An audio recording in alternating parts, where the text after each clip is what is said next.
উজানবাজার বারোয়ারি দুর্গাপূজা এবার 135তম দুর্গোৎসব পালন করতে চলছে। তার ক্ষেত্রে চলছে ব্যাপক প্রস্তুতি। আর মাত্র একদিনের অপেক্ষা, উজানবাজার বারোয়ারির দুর্গাপূজা অতিক্রম করলো 135টি বছর।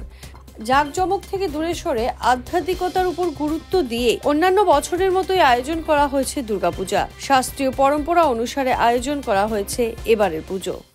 উজানবাজার বারোয়ারি পূজা মণ্ডপ এইটোতো অতি প্ৰাচীন এটা অনুষ্ঠান আৰু ইয়াত যিখন দুৰ্গা পূজা হয় সেইখন এইবাৰ 135 বছৰ ভৰিছে। আচলতে এইখন আহোম ৰজাৰ দিনৰে পূজা।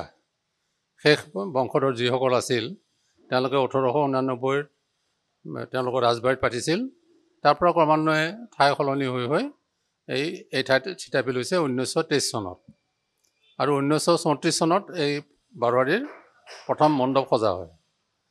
তাৰপিছতে 1975 চনত বেলগছ এডাল পৰি খুব প্ৰচণ্ড ধুমুহা হৈছিল, তেতিয়া ঘৰটো ভাঙি যায়। যাওঁতে আকৌ নতুনকৈ নিৰ্মাণ কৰা হয় যদিও সেই কাঠ টিং যিবোৰ ব্যৱহাৰ কৰিছিল সেইবোৰৰ এতিয়া প্ৰায় 100 বছৰ হৈ গ'ল। গতিকে সেইবোৰ ওৱলি গৈছে, কোনোবা দিনা ঘৰটো ভাঙি পৰিব। তাৰ কাৰণে এইবাৰ নতুনকৈ RCC কৰা হ'ল। আৰু পূজাভাগ আমি সদায় জাকজমকবিহীন অতিৰঞ্জিত একো নকৰোঁ। আমি একদম শাস্ত্ৰীয় ধৰ্মমতে বিধি বিধান মতে যিখিনি আছে সেইখিনি আমি পূজাভাগত পাতোঁ। আৰু সেইকাৰণে আমি ভক্তৰ সমাগমো যথেষ্ট বেছি পাওঁ। 135 বছৰ ভৰি দিছে এইবাৰ। 1889 চনৰ পৰা এই 135 বছৰ যে হ'ল, মাজত কোনোদিন গেপ পৰা নাই, জতি পৰা নাই। আমাৰতো জাকজমক একো নাথাকে আৰু অতিৰঞ্জিত আমি একো নকৰোঁ। শাস্ত্ৰই যিখিনি বিধান দিছে সেইমতে পূজাভাগ হয়। আমাৰ ইয়াত বলি বিধান নহয়। গতিকে আৰু আমাৰ ইয়াত কেইটামান অনুষ্ঠান খুব আকৰ্ষণীয়। এটা হ'ল আমাৰ বলয় বিতৰণ যিটো হয় দশমী পূজাৰ দিনা, অপৰাজিতা পূজা হয়। আৰু বলয়টো এটা মানে মন্ত্ৰপুত বলয় আমি বিতৰণ কৰোঁ। মানে গোসানীক উৎসৰ্গা কৰা হয়, পূজা কৰা হয় বলয়।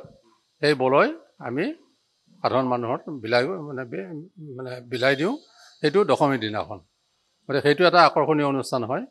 তাৰ বাহিৰে বাকী আমি যিবোৰ পূজাৰ সময়ত আহোম ৰাজবাৰীৰ পূজাঘৰত যি পুষ্পপাত্ৰ আছে বৃহৎ, আৰু গোসানী ধুৱাবৰ কাৰণে ভৃংগাৰ, এই দুপদ বস্তু আমি এতিয়াও ৰাজবাৰীৰ পৰা আনোঁ। আৰু পূজাৰ শেষত আকৌ ৰাজবাৰীক উভতাই দিয়া হয়।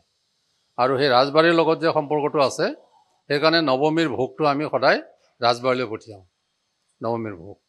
বাকী আমাৰ জাকজমক একো নাই। মাত্ৰ আগতেও আমাৰ ইয়াতে যাত্ৰা ভাওনা হৈছিল, এতিয়া যেনিবা সেইটো অলপ সীমিত হৈছে। কিন্তু গান নাচ এইবোৰ সীমিতভাৱে, মানে যিটো শাস্ত্ৰীয় সংগীত সেইবোৰ এতিয়াও সন্ধিয়া পৰিৱেশন কৰা হয়।